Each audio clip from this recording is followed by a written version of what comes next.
Welcome to LegacyCast, your source for hearing from top influencers, industry experts, and successful business owners who are telling their unique story about life, values, goals, business strategies, and the various causes they are so passionate about. Future generations will come to be impacted by what is happening today, whether positive or negative, and our mission is to focus on what is going to affect change for the better. Hosted each weekday by James Snow, a former U.S. Army combat medic, now founder and principal advisor of James Advisors Group, a full-service financial planning firm in North Texas. This is LegacyCast.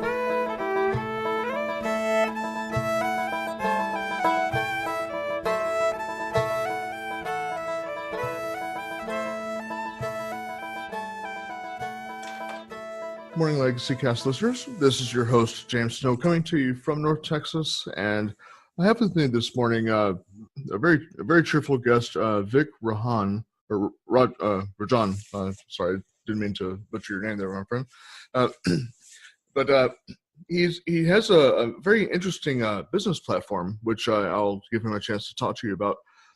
But as we do here on LegacyCast, we like to talk to people about what they're doing in their world to create something that's bigger than themselves. It's going to really better the world that's around us, to make life easier for other people. But ultimately, it's something that it's people telling their story their way here on the program. And so, without further ado, I'd like to welcome Vik onto the program this morning. Welcome, Vik. Thanks, James. Looking forward to chatting with you. So, Vik, we were kind of talking a little bit before we started on the program, that you have some different things going on. You're obviously your PhoneBlogger business that you have. Can you tell us a little bit about that and kind of what that is? Sure. So So our clients are predominantly practitioners. So they are in boutique law firms, accounting firms, folks in financial services, and they have their own compliance obligations. Attorney advertising rules, and CPAs also have their own ethics rules, and that govern their advertising. But by and large, all of our clients get most of their business through word of mouth referrals. So they need to stay top of mind with their centers of influence and referral relationships and colleagues, ask clients, potential clients. And one of the simplest ways to do that is to send out an email newsletter. So our clients are usually very busy doing the actual real client work of their business. So all the marketing stuff falls by the wayside. So at PhoneBlogger, we brainstorm article ideas with our clients and we interview them over the telephone. And it takes just a couple of minutes. Our line is, if our clients can say it in 5 minutes, well, we can read it in 5 minutes. So it's literally a 5-minute call, more or less. And the blog post can be read in that amount of time, 3 to 5 minutes. We record what they say, transcribe it, edit it, finish it into an optimized blog post. And with their approval, within compliance approval, we can publish on their blog website, promote it to their social media channels like LinkedIn, and then sandwich the articles of the month into an email newsletter that goes from their email address to their whole circle of influence. And people come out of the woodwork, out of their email list, and then forward their email to others, and they get invited to present on the topics. They get recommended, referred, new business, the whole bit. And that's why we call it phone blogging. Okay. It sounds like a very interesting and very productive way of doing things. I've not heard of something similar to this. So it sounds pretty good to me, because I don't like sitting down and typing out blog posts if I can help it. And so being able to you're like most of our clients, where they are knowledgeable, they're subject matter experts, they're thought leaders, if you will. But between the time it takes and the energy, and then the tech stuff of optimizing it for search and social and all the technology aspects, we alleviate the time and tech off of our clients. Yeah. So kind of taking that to back to the legacy concept. When you hear legacy, what's the first thing that comes to your mind, though? Lasting, everlasting, beyond just ourselves.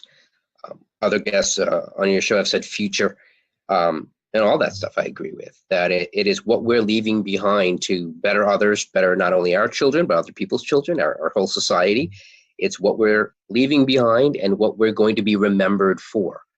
So our personal brand, our reputation, our leadership, is all part of our legacy and what people will remember and share with others about us while we're alive, as well as when we're passing on. Yeah, very well put. Very well put. So do you feel it's important that everyone actively consider what they're doing today, both on a personal and business level, that's going to impact what their legacy is? I think so. The funny thing is, with the internet, my domain, and social media, we can't help but think about what we put on there, because no matter how hard we try, stuff on there remains. So maybe the kids and millennials, et cetera, they need to be thinking about their legacy even earlier than maybe while we were growing up, because whatever they post online is going to come either to haunt them or to help them with their living legacy and their professional legacy as they pursue their careers, let alone after the fact with future generations. So planning in general is helpful when it comes to internet and social media, because you don't want to embarrass yourself. But even more profoundly, from a legacy perspective of everlasting, this is, I think, for the first time in human history, everybody has an ongoing, or has the potential to have an ongoing archive of who they are, what they did, what they stand for, their values, who they've helped, and maybe even the negative. So if we can, of course, accentuate the positive, we're able to help others through our legacy. And I think technology can help so much with that. And the internet and social media is profound when it comes to leaving and leading a legacy. Yeah, I totally agree with you. And just, I hope that people are, people that are listening, obviously, but people in general, that they think about, what they're doing on a day-to-day basis. And they think about, how they're behaving, or the decisions that they make, and to make those consciously and very deliberately and intentionally to where that is going to be in a positive rather than a negative. Because, as you mentioned, whether you mean to or not, you're creating a legacy, whether it's a good one or a bad one. So, we just need to make sure it's a good one, because, we certainly don't want to leave that bad, a bad history, for people to know us by. And so, it gives us a chance to really do a lot. And that, of course, is going to make the world better in the process. It makes the world a better place. It makes your family, our communities, our neighborhoods, let alone, you could think of it, of course, in that macro global, making civilization, society greater, but it's also our own family. And we wouldn't want to do anything to embarrass ourselves, but even more so, we wouldn't want to do anything to embarrass our children, our family, and anything negative, hurts them. And so as we think about what we're saying and what we're leading and leaving, it impacts them. In fact, even more so than it impacts us, because sometimes we could take it if someone insults us back, or have some kind of silly Twitter feud or Facebook feud, the way people do nowadays. But, if they start seeing our family and our children in a different way because of that, that's even more hurtful. And why are we putting them in that position where they have to defend us, or they have to defend our family honor? That's silly to think about, that we're doing. Not silly to think about it. It's silly that we can do such damage so easily, especially on social media and internet, when it's so avoidable with a little bit of common sense. That's true. That is very true. So how do your views on legacy affect what you do within your business, as far as planning and so forth? Yeah, I mean, one of the catchphrases we use every now and then is that we help turn subject matter experts into thought leaders. And thought leaders are not only just regurgitating and curating other people's content, but they're also bringing new thought and everlasting thought and new insights to their field, to their work, to help others understand different aspects, nuances, complexities of what they do for a living, their profession, and their expertise. And from that aspect, their blog, their social media, their email newsletter is essentially an archive of their knowledge and their expertise. And it's a compendium, it's a library. And that's very profound. It's the way we see scholars of old. We all have that access with a website and a blog and social media. So for our clients in a very practical standpoint, we may not always talk about it in that, such profound terms, because sometimes it's a very practical marketing lead generation perspective. However, the more they are a leader and a thought leader, the more they're going to be remembered now to share and refer and be recommended to others now, let alone as they're building from a practice to a firm to a business that can grow without them, and to on grow even as they leave the business. Either they sell the business, they pass the business on to someone else. So they are creating a legacy, hopefully, with their practice, because being just self-employed and working for yourself, sometimes that could be worse than having a job and working for someone else. So unless they're creating a legacy, it may not be worth their time and effort to do all that extra work. So it's an opportunity for them to take their expertise and create a legacy that's everlasting with content, as well as with their business, their firm, and then of course they're helping their clients go with their business, because they don't want to just leave their clients hanging. As they retire, as they leave the business, what's going to happen to all the people that they've helped? Now there's continuity and succession for their clients as well. I think it's very important. I don't get a chance to talk about it in such profound terms, James, so thank you. But absolutely, it's part and parcel to what we do. Yeah, and you touched on a couple of things, which is kind of leads into where part of my next question is with people doing creating things like business plans and their succession strategies for their business, just the importance of that, and you were voicing and touching on that people do need to think about that. And I agree, obviously in the world that I'm in the finance market and being, specifically with the business planning side of finance, that, helping people to make sure that they have that succession plan is very important, because, we're creating something, hopefully much bigger than ourselves, through our business. And, none of us would like to think that, all of the effort and the energy that we're putting into it is just going to be very temporal. We want it to be something that lasts, past us, to where we can pass it on to someone else to take over, and it can become bigger and better, as it goes on. As a CEO and an entrepreneur, would you say that maybe there's a couple things that perhaps keep you up at night, or how would you answer that? Yeah, I mean, I think at every stage, it's it's hard to say keep me up at night, because I won't let anything keep me up at night except for maybe the screaming babies. So I'll try to put it into perspective. But knowing what you mean by that, it's always that concern of, are we anticipating what's needed and what's next for our clients? I'll give you a case example. So in a couple of months, we'll be launching the video blogging aspect of our business. And what we did a couple of months ago, my partner Mark and I, was for our own strategic planning, looked at PhoneBlogger and said, look, if we had to redesign PhoneBlogger for 2019, knowing what we know now, kind of go back to the drawing board. We're not going to shut down PhoneBlogger by any means, because it's a great business and we have great clients, great staff, and profitable for them and for us. So, but we don't want to be caught blindsided. We don't want to be the train industry that didn't anticipate the cars.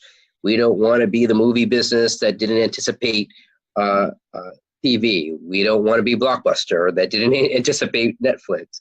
So we want to anticipate what's next, from a selfish perspective, our own legacy, what's the ongoing growth of my company, but also doing what's right for our clients and making sure they're not missing the next boat, not missing, hate to call it a trend, but the trend of where content marketing is going. And as we know, if any of us use social media from Facebook and Twitter to let alone LinkedIn now, it's become extremely video centric. And video is so much more engaging than text. Audio and podcasts kind of in between. And podcasts are great. I'm a podcast junkie, so I'm a fan of listening to podcasts. But especially when we're on social media, the visual element of video is tremendous. I mean, there's so many statistics on it.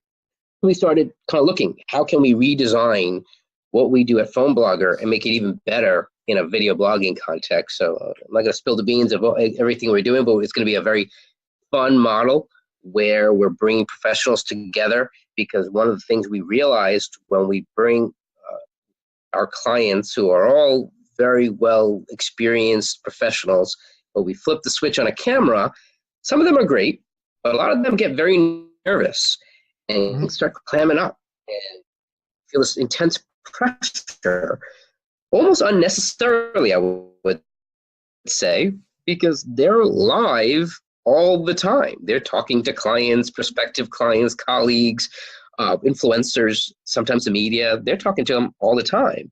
This is their subject matter expertise, cliche aside. So why should it be any different when they're on camera? They suddenly feel that there's this permanence and weight of the world, as if they can't mess up and they have to be perfect.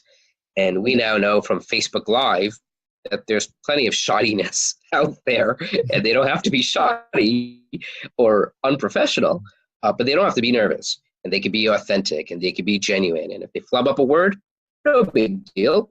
Continue the way we do face-to-face, in person anyway. And then no one's expecting perfection from anyone else, at least anymore. I think to some extent it's sad that, the pedestal aspect is over. The way we used to treat doctors on a pedestal. There's good and bad of bringing them off the pedestal. There's good and bad of bringing lawyers, CPAs, financial advisors off that pedestal. There are pros and cons to it. One of the benefits is that we can all be people. We can bring humanity back. We can talk to each other. And from that aspect, we don't have to be afraid of doing video, but we can be practiced and rehearsed. And that's what we're bringing with our video blogging solution. So from that aspect, does it keep me up at night? It's a whole new venture for us. So, we're definitely nervous. I'm not embarrassed to say that because I want to do right by my clients. I don't want to give them a shoddy experience. I don't want to let them down. So it's okay to be nervous for all the right reasons of saying, hey, I want to make sure we ease into it, make sure that we're doing the right thing for our clients and right thing for our staff. And of course, that we want to make sure it's profitable as well, because we need to be a sustainable business. So those things, are nervous because we're building in processes now. We're building back-end technology. There's definite research and development, and we're hiring programmers to kind of build out some tech aspects to it. So it's going to be really fun and fantastic come probably January of 2019. But that's probably the most biggest change to the company. But that's kind of like jumping out of an airplane, which I've not done. But I can imagine it's the exhilaration, but there's probably a little nervousness there too. Yeah, and I'm very, very excited to see how that turns out, because that just sounds like a really good direction to go in. Yeah, it should be fun. I'll let you know about it. So what do you think maybe some of the common reasons are that entrepreneurs are giving up or failing, either one, with their business venture? Sure. I would say thinking ahead. One of the great things that happened to me when I brought on Mark as my partner, he's a trained business coach, so that helped tremendously. And my dad's a management consultant, so kind of both avenues, it brought back strategic planning instead of just kind of being a more off the cuff, off the seat of your pants entrepreneur, which a lot of us are. And you don't want to lose that fire, but sometimes it's good to make a small mess before cleaning it up, but you got to clean it up first. You got to clean it up eventually, I should say, and have that planning and insight and foresight, so that understanding that vision of where you want to take that company, of how this practice to a firm should look like. And I guess the lack of it would be probably the biggest issue. What is it? What's the phrase that if you fail to plan, you plan to fail? Right, and right. I think that's probably the biggest issue. And then you have like some of the actual tactical issues of capital, cash flow, those kind of issues, character, maybe it's a third C of kind of failure breaking points that come on a very practical day-to-day level. But again, you could plan for capital, you could plan for cash flow, and hopefully you're planning your character with your legacy. So you could plan for those things. and kind of know and anticipate. Because a lot of it is very knowable, especially on a small business level. It's not like these things kind of completely catch us off guard. Now, there are definite natural calamities and even things that happen in our families that is hard to plan for. But there's so much that we can plan for, as you know, James, in your business, that we can put the right infrastructure and the right planning in the event of. And not all of it is a fun conversation to have, but it's great to have someone to have that conversation with, because it's necessary, be it a spouse, an advisor, etc. And as we kind of have those safeguards in place, it alleviates that tension and that nervousness to now enable us to start thinking about the positive and bigger dreams and that big, hairy, audacious goal that we can all dream about that really makes business building fun. Yeah, I absolutely agree with you on all of that. So as far as your personal values, how do you incorporate that into your business, and how would you advise other people to do the same thing? So I remember, it's on Facebook, sometimes you see these things, they're like 6 photos, and it would be kind of talking about a profession. Maybe like lawyer, and it would be like how outsiders see what a lawyer, like what outsiders think I do, what my family think I do, what my friends think I do, and then like what I actually do. And it's photos of like this high Gordon Gekko Wall Street banker type lawyer, or and the family's thinking I'm this Law and Order type lawyer, and what I actually do is just buried in paper. And in the same way, I think of entrepreneurship. My friends, especially, I'm a young guy, I'm 40, relatively young, but I've been younger.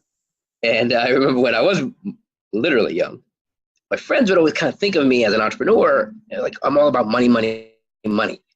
I'm like, it's not really about the money, because there are probably easier ways to make money. But it was really the time flexibility.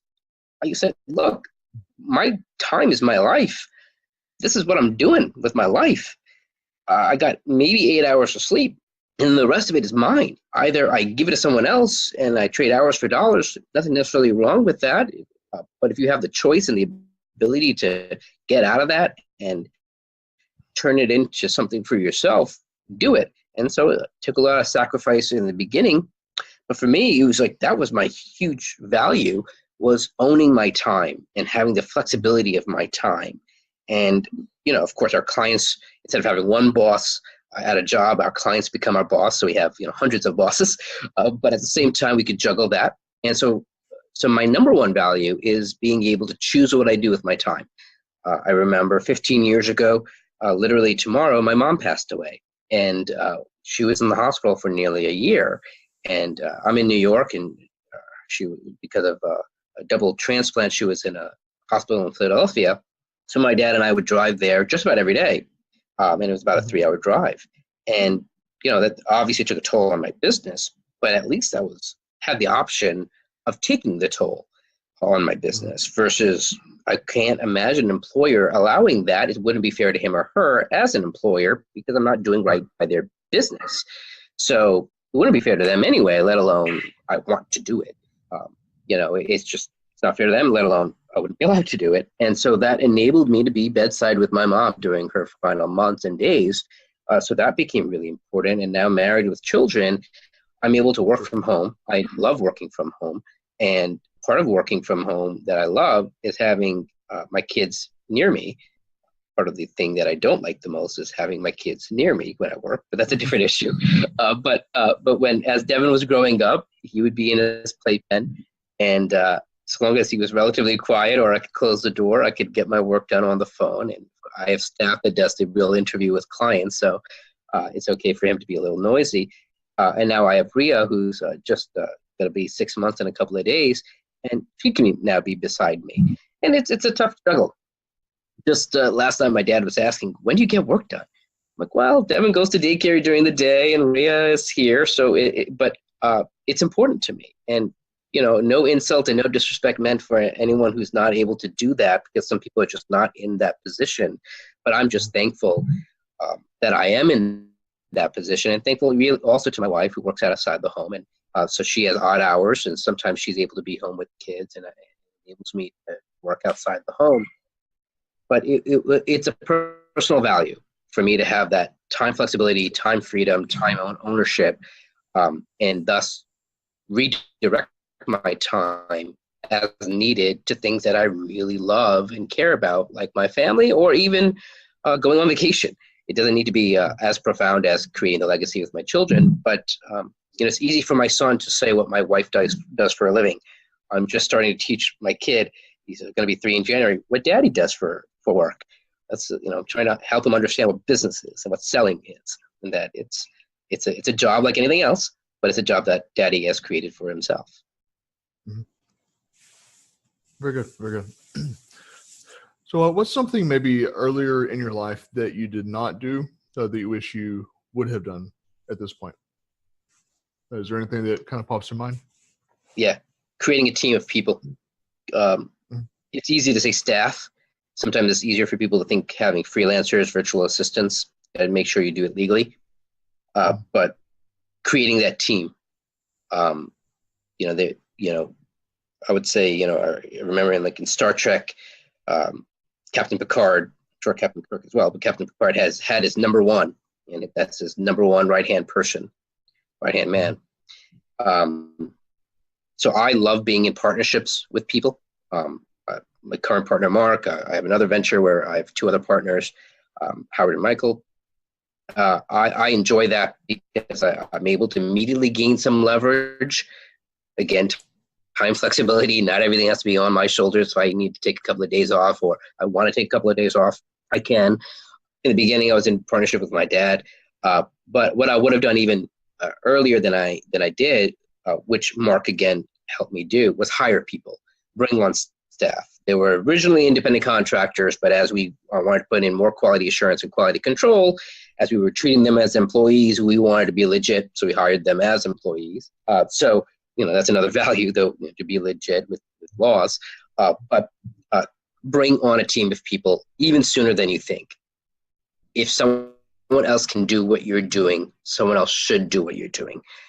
You should focus on your unique ability, things that only you can do, things that you're bringing value to that irreplaceable, and more figure out a way to replace that. Create a system, create a process where if you think you're irreplaceable, is there a way that you could be replaced? Anticipate that and enable other people and processes to take over, technology to take over, automate as best as possible, delegate when possible. And that's what I would have done earlier. My business now is at that point where PhoneBlogger doesn't need me on a day-to-day basis, but the sales aspect of PhoneBlogger does. So it's another aspect to answer your previous question. What keeps me up at night is automating a sales process and bringing on more people and technology in that process, so that even the sales and closing aspect of my business is not dependent on me. Because at PhoneBlogger it is. With video blogging service, we're hoping that it's less so.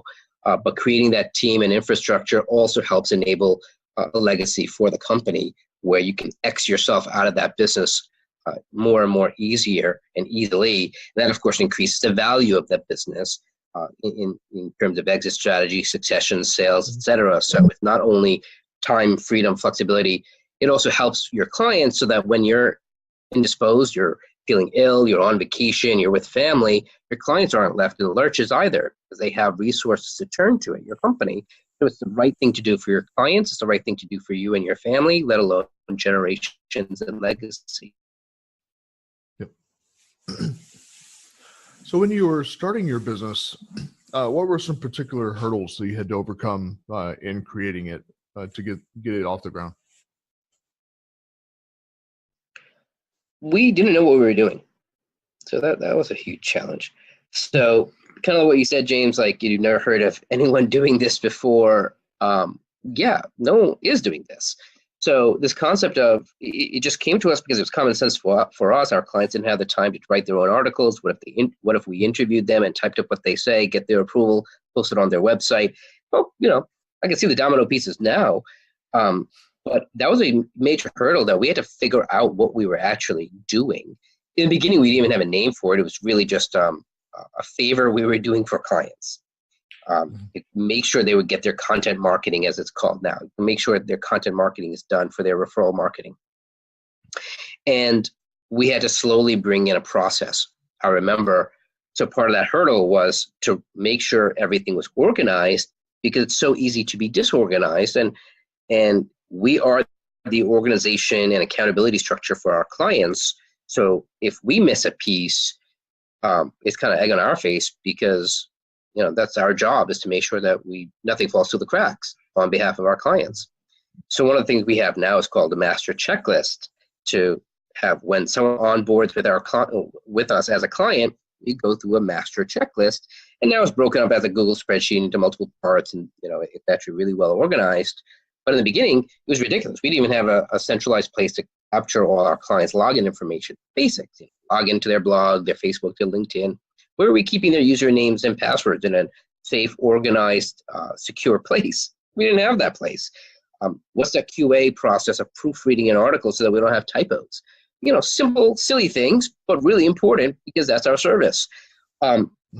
So an anecdote on that, while driving in New Zealand on the opposite side of the road, I was honeymoon, so of course I was with my wife.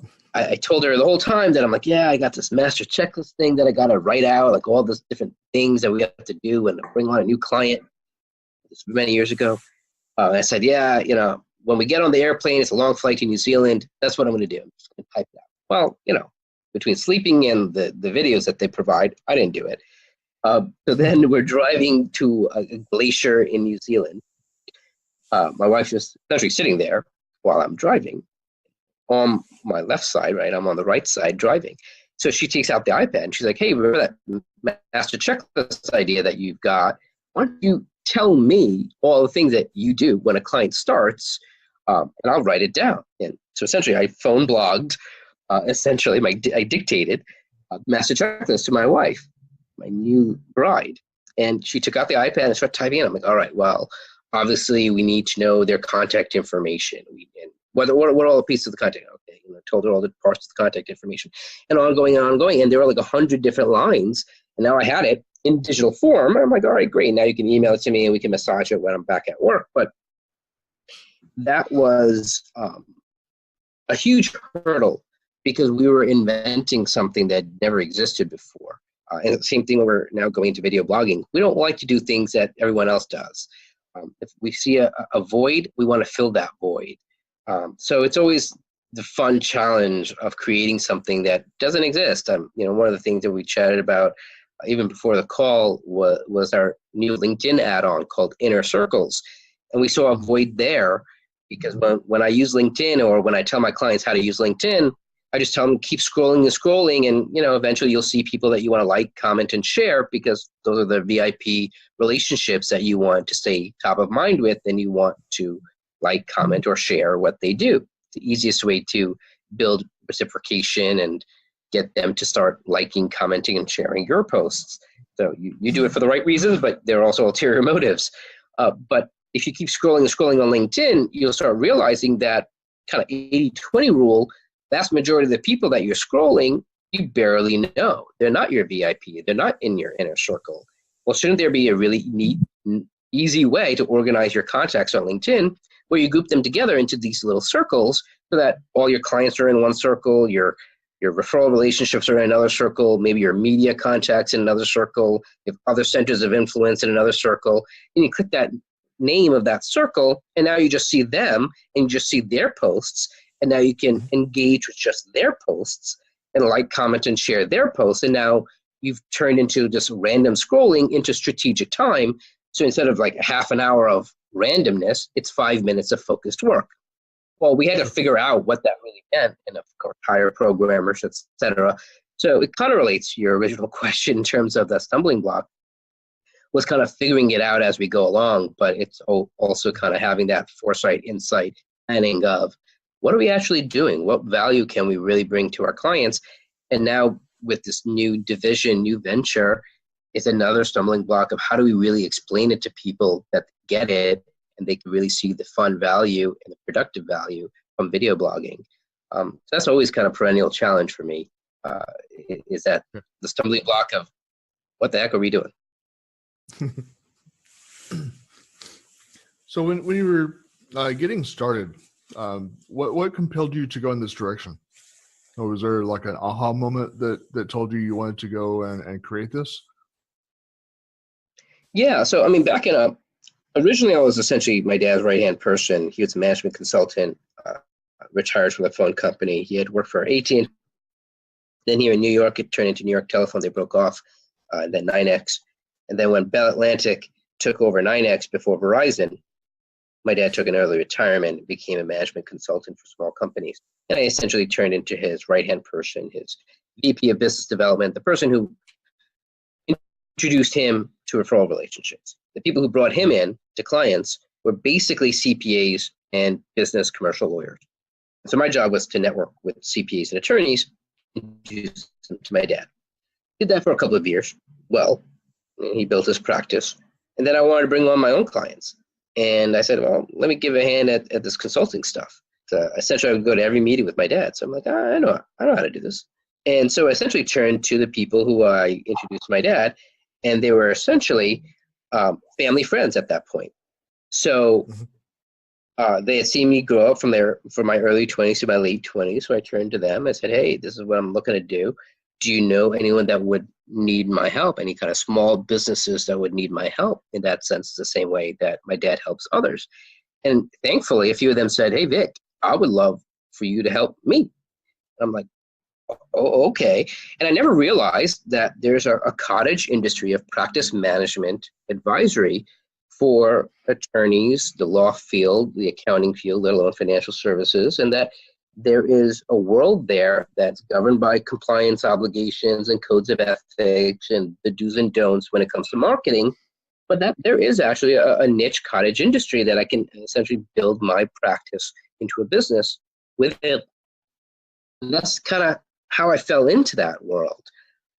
So that was kind of happenstance. And then along the way, as I would work with my clients one-on-one, soon realized that there were a lot of things that they just didn't have the time, and kind of how PhoneBlogger started with, oh, what if we could just do it for them? We would do a lot of time management, create the big blocks in their calendar to make sure it got done. Invariably, something more important, more urgent, or something that they rather do would come up, and they would just do that, either for the right reasons or the wrong reasons. Regardless, they would do it. They would never actually do what they didn't really want to do, but they knew they had to do. And, we would pull one article out of them, and we're like, okay, great. Now you got to do it again. And we're like, oh, wait, this is silly. If I can't get them to do it, why don't I just get them out of their own way and just do it for them? But then we do it where they're still the subject matter expert, where we don't have their expertise, so we can't research and write it for them. That would be disingenuous. There are ethics issues there, let alone marketing issues there. We can't get it right. We don't have their level of experience and expertise. But if we interview them, we can get the content out of them relatively fast. And so it goes. That's where phone blogging started. So that's the direction. Always said, well, what can we do for our clients that they're not doing for themselves, but they know they need to do, and they value, and so they would pay us for it. And PhoneBlogger started that way, and now the video blogging world. Oh, outstanding.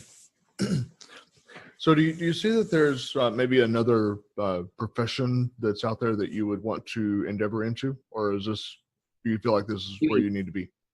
For me doing, if I weren't doing what I'm doing, or another niche profession to focus as a market? For you to do if you weren't doing this. If I weren't doing what I'm doing, I would do more political and community organizing. That's what I did in school, in college. I would bring people together. I believe in people coming together and effectuating change and effectuating improvement. And that's, maybe what I'll end up doing, as I kind of create a legacy and step away from, the professional side or the business side of my career. We'll go back to bringing people together to improve the world, improve their neighborhood, improve their community. So people can call that political action or community organizing. There are a lot of buzzwords around it, but it's bring people together to create improvement. That's what I'm passionate about. I know that every one of us can make a difference in our own lives. Every one of us can make a difference in just a handful of people, let alone dozens, hundreds. It's easy to do. It doesn't take a lot of time and effort. You add, compound that with social media and other technology, it's even more profound. how a couple of minutes of our time can have a ripple effect to improve everybody else's lives. And the more connected we are, the more we are talking to each other, the more we're helping each other, like hand in hand, not just these silly Facebook fights, Sure. but hand in hand, really helping each other. The more we realize our similarities, we realize our differences don't really matter, the more common ground we're able to find, the more we're able to make our country a better place, our community a better place, our families a better place. We're able to solve real world challenges and issues. I don't know if I'd ever run for office, but part of it is through the elected world. So helping them, I'm sure, and helping them be more effective would be great. But kind of that grassroots community, people to people, peer to peer, is where I feel much more energized and where I feel much more worthwhile. Getting out the vote is part of that. But even an everyday perspective of bringing people together and making sure that everybody is helping each other and with their values. I mean, most of us share the common values, and it's sometimes the facade or ego makes us hold on to aspects that make us want to fight. But I don't think that's where most of us really lie. I think most of us enjoy being with family and want everyone to have a better family as well. Mm-hmm. So what would you say one of your greatest character strengths is?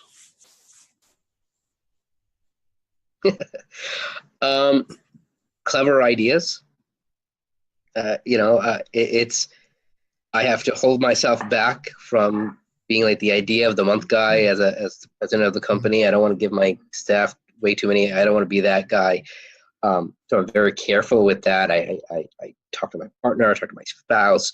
I talk to people about the ideas first, their buy-in, because I have enough clever ideas. I'll watch TV and tell my wife a whole bunch of business ideas. Oh, they should do this. They should do that. Watch Shark Tank. I'm like, oh, they should have just done it this way. So clever ideas probably is my best character trait. Hopefully, I'm able to inspire others to come up with their own clever ideas. I'd like to think that's my character trait, but I'd be maybe too presumptive of me to say that I can inspire others. But hopefully I do. I want other people to kind of think cleverly. And I know my staff are great at that because I leave them alone to figure it out. If they have a challenge, I go, well, 2 or 3 of you go together and figure it out. I can figure it out for you guys, but then it's just my idea. I'd rather them figure it out for themselves. It's obviously better for me in the long run that they think that way as well. Mm-hmm. So I think it's better for everyone. So hopefully my kids also become clever. So on the flip side of that, what would you say the greatest weakness would be then? Focus, discipline. I think that's probably the hardest for most entrepreneurs. We provide a lot of focus and discipline and accountability structure for our clients. And the way I'm able to focus and discipline is kind of have appointments that, pretty much every hour on the hour, I have something scheduled already, be it this interview, a client call, prospect call, something else. If it's not scheduled, well, it's kind of, I don't know, forget what the phrase is, kind of like devils in the free time or something like that. Or the idle hours, idle mind of the devil's workshop. I think that's the phrase. So I don't really believe that. I think idle time is great because it's creative time. It's fun time. But focus and discipline really is what makes things happen. And if you lack focus and discipline, you need to hire people who have focus and discipline, because that's really where the implementation rubber meets the road is really important. But that's probably, the flip side of creativity is focus. And then unfortunately, I suffer from that I have to create an infrastructure to focus on my focus. I can relate with that. Sometimes the shiny object syndrome kind of gets the better of you. That so many spinning plates around you that so many squirrels. Yep. Yeah, I totally relate with that one. So, where do you get your best ideas at? Is there a place that you go to get those? Nature or what have you? I consume a lot of content. People ask me things like, do I read a lot of books? I don't really read a lot of books anymore. As I mentioned before, I listen to a hell of a lot of podcasts. So I love podcasts. I love Shark Tank. I watch a lot of YouTube videos. I don't go to a lot of business conferences, but I consume as much as possible. There are a couple of authors that I follow a lot of videos on. So from that, I like to be inspired by what other people are doing. The biography channel used to be like my favorite channel. I don't know what ever happened to that channel. I can't seem to find it. I don't know if they rebranded or if they just got off my network. But, I like biographies. I like learning what other people did to succeed. It's very inspirational for me. I can be quiet and just think of ideas, but I want to learn from others. I want to see what people did, what their mistakes were, or model their proper behavior. So that role modeling, bios, learning from what other people done, their success stories, those are fun and interesting. And hopefully this is fun and interesting for others. That's where my best creative ideas, because creative ideas come when we synthesize what other people did in other industries and other fields and other times and bring it to our world. And I don't want to say that everything invented has already been invented before, but we could definitely learn from all the other stuff that's been invented before, and we could regenerate and synthesize, and all those phrases help us understand that it's an application. Blogs are just the same thing as editorials in newspapers. Same stuff, just a different media and different medium, and thus we can do more with it now. It's the same thing when it comes to video blogging. It's the same stuff that we've done before. I think we've kind of bring it back full circle where we're having conversations with people, and now it just happened to be recorded.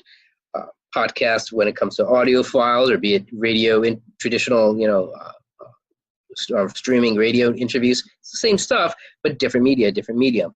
And if we could see it that way, that's what inspires me to see what other people are doing, and how can I see and relate to their idea to what I'm doing and doing it right for my clients.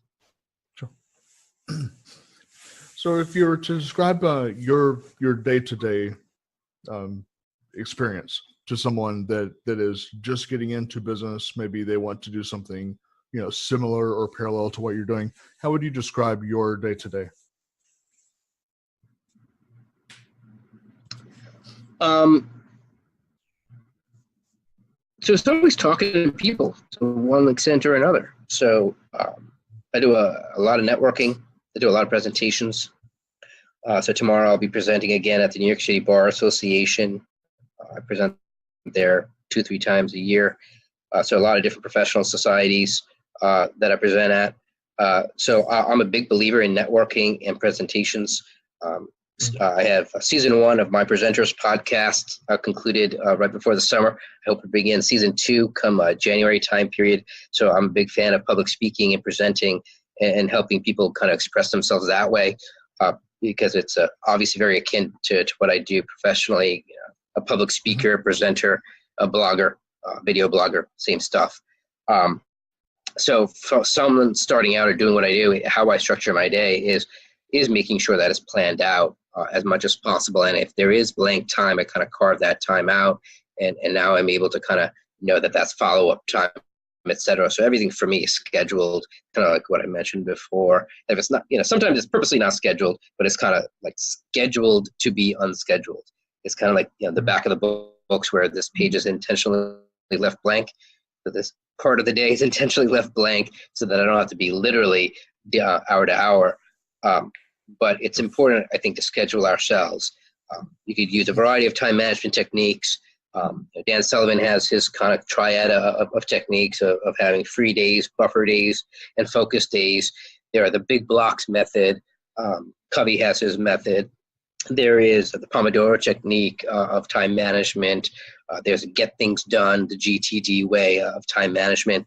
It's kind of like when it comes to weight loss, pick something. Jenny Craig, Weight Watchers, pick some P90, pick something, stick with it, and focus on it, and you'll get the results. Don't mix and match, or it gets a bit annoying. So find a time management system that works for you, but follow a process and a system, and that's what I've done. For me, it's making sure that I can schedule my time, and that gets really easily done nowadays. So in kind of winding down our conversation this morning, can you tell me something about you that most people don't know? Kind of a trivia little bit there.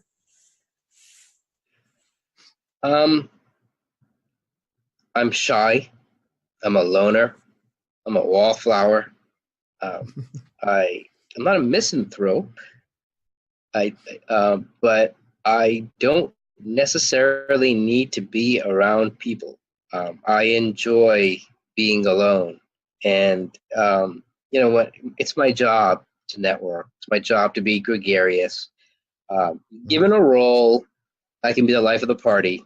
And put a mic in my hand, I'll lead the karaoke. I've led auctions and I've done lots of presentations, so I can do it.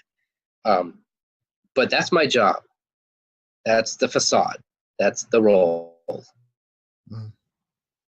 My natural, that's second nature. And it's become second nature. But first nature is I'm a geek. I'm a nerd.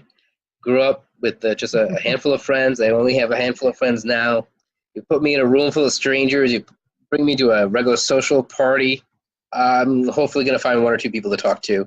I don't know if I'm going to be the most gregarious person. Now, if there's a job to do where someone's telling me, all right, this is a real influential room and now there's a place for me to start shaking hands, well, all right, I'm going to buck up and do my job. And I'm good at my job.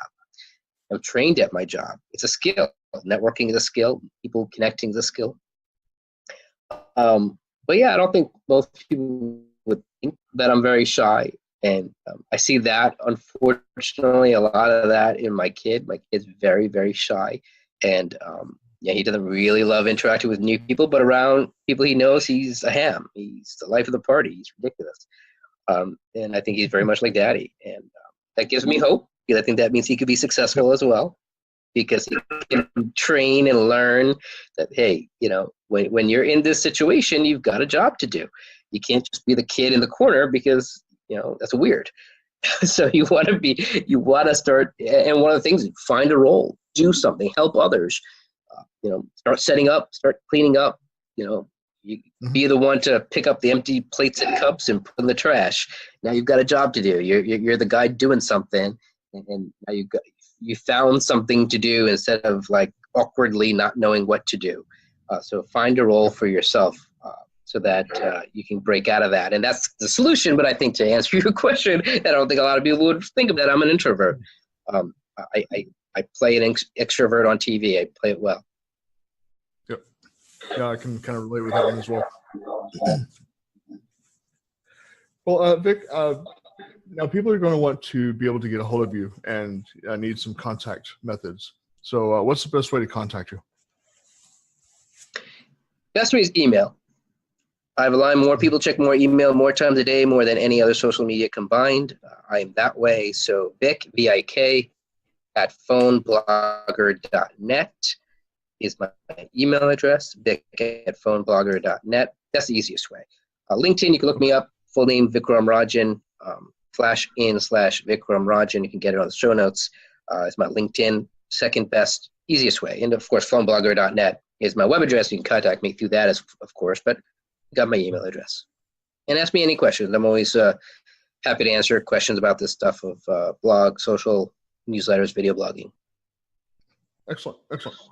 Well, Vik, I've enjoyed the time that we've had today, and I appreciate you coming onto the program and giving the listeners a chance to get to know you and find out what you're doing, to create your legacy and to create a difference, around what your special gift is. So I appreciate that, James. Thank you. Yeah, and for us, it's important for us to help others lead and leave a legacy as well. And I think we do that at PhoneBlogger even. Yep. Yeah. Well put. And as I say to all of my guests, and I enjoy saying this, I will see you around the bend, my friend. You've been listening to Legacy Cast. Thank you for joining us today, and be sure to come back next time as we speak with more top influencers, industry experts, and business owners from around the world.